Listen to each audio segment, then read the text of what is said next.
Okay, blessed morning to everyone. Yes, ito tayo sa Manawag Church. Wala pang kasi. Naway na sa mabuting kalagayan po bawat isa. Yan tayo ngayon.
Sakto lang.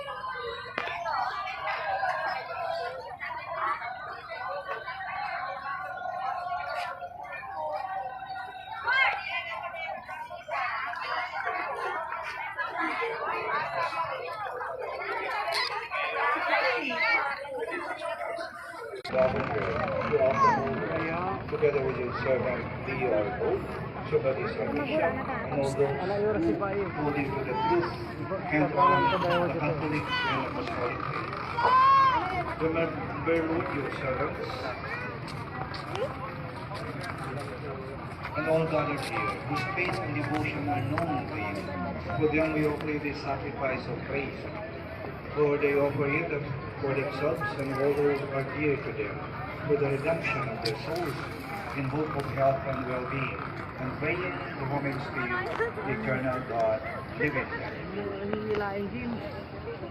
In communion with those whose memory we venerate, especially the glorious ever Virgin Mary, Mother of our God and Lord Jesus Christ, and Blessed Joseph, her spouse, your blessed apostles and martyrs, Peter and Paul, Andrew, James, John, Thomas, James, Philip, Bartholomew, Matthew, Simon and Jude, Enos, Jacob, Clement, Sixtus, Cornelius, Cyprian, Lawrence, Chrysostomos, John and Paul, Cosmas and Damian, and all your saints. We ask that through their merits and prayer, in all things, we may be defended by your protecting help in Christ our Lord.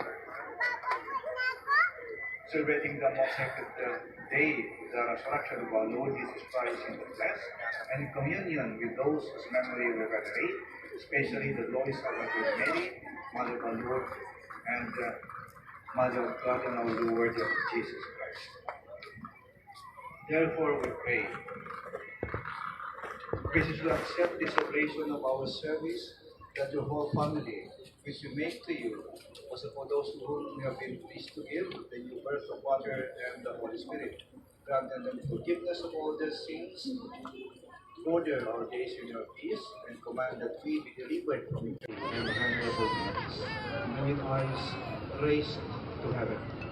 To you, O God, is Almighty Father, giving you thanks, he said the blessing, broke the bread, gave it to his disciples, saying, take this, all of you, and eat of it, for this is my body, which will be given up for you.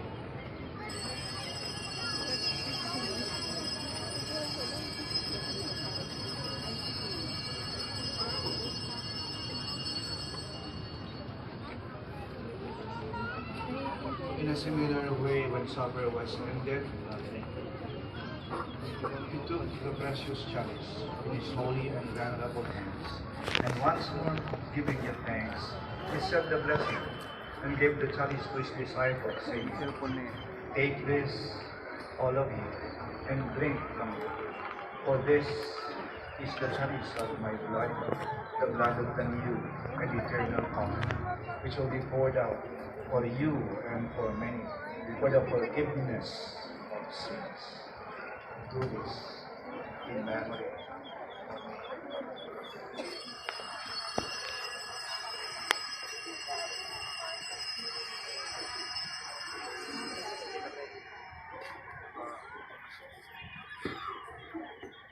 The mystery of faith.